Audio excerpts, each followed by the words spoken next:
Hi everyone, and welcome to the next part of our 6-part series on the eFAST exam. My name is Krista.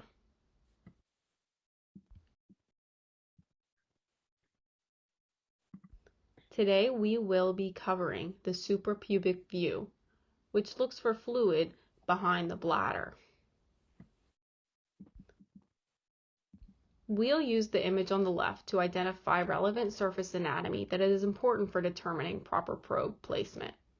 We have a skeleton on the right that we'll use to identify bony landmarks that you can use to palpate on your patient and to determine proper probe placement.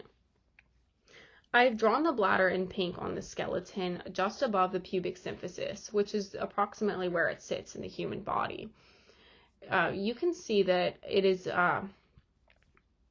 very inferior, and depending on how long it has been since the patient has urinated, it may have actually descended behind the pubic symphysis, which makes it difficult to see on ultrasound since ultrasound waves can't go through bone.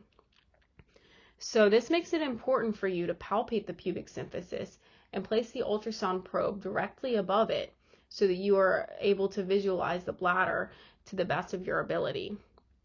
You'll place the ultrasound probe above the pubic symphysis with the indicator to the patient's right, and then you will fan toward the patient's head to position the ultrasound waves so that they are going down towards the patient's feet so that you can see that bladder even if it's hidden within the pelvis.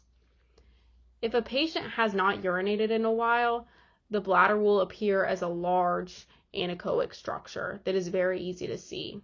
But if their bladder is empty, it will be collapsed and it will be much harder to visualize.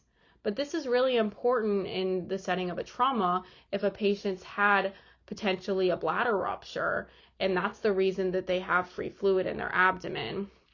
So you have to be able to distinguish between free fluid and a fluid-filled bladder on the suprapubic view of the eFAST exam.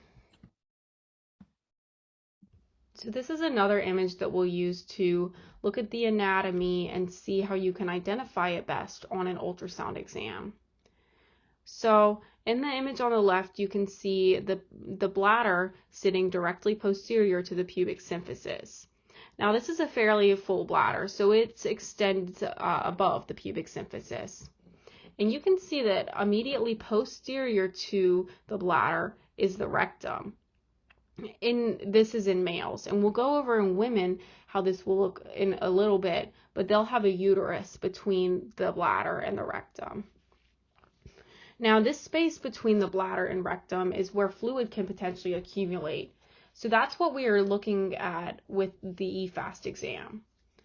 So again, you're going to place the probe above the pubic symphysis, and you may have to apply a large amount of pressure in order to displace some of the subcutaneous tissue, especially if it's a larger patient. And you might have to fan the probe inferiorly so that you can look over the pubic symphysis to see the structures that are hidden behind it. And you can see that since the bladder is more superficial than the rectum, it will appear superiorly to the rectum on ultrasound exam. And it looks like an oval-shaped anechoic fluid-filled structure, although it will look different when a patient has emptied their bladder.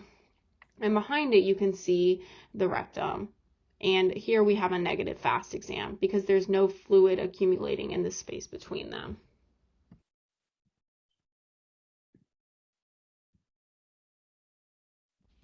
In this image, we're just comparing the similarities and differences between the female and male pelvis and what they'll look like on ultrasound.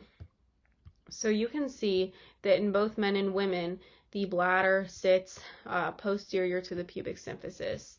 In this image of the male, the bladder is much more full than in the image of the female. So this can kind of give you an idea of how the bladder position and shape will vary depending on how long it's been since they urinated. And then once again, you see that immediately posterior to the bladder in men is the rectum, while in women, between the bladder and rectum is the uterus.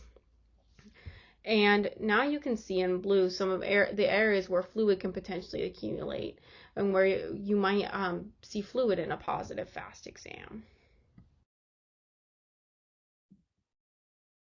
So in this image, we're looking at a positive FAST exam. The bladder is the most superficial thing, so it appears most superiorly on this ultrasound image since it'll be closest to the probe. Directly posterior to the bladder, you see an irregular anechoic structure that wouldn't typically be there, although this represents a fluid collection that is between the bladder and the rectum. So this is a positive FAST exam for the suprapubic view. And that is all I have for you on the suprapubic view of the FAST exam. So here's a summary of what we learned today. So you learned to understand the anatomy of the bladder in relation to the pubic bone, as well as the rectum and the uterus in women. You compared the anatomy of a male and a female and understood how this might look different on an ultrasound exam. And you learned to recognize a positive FAST exam for the suprapubic view in both men and women.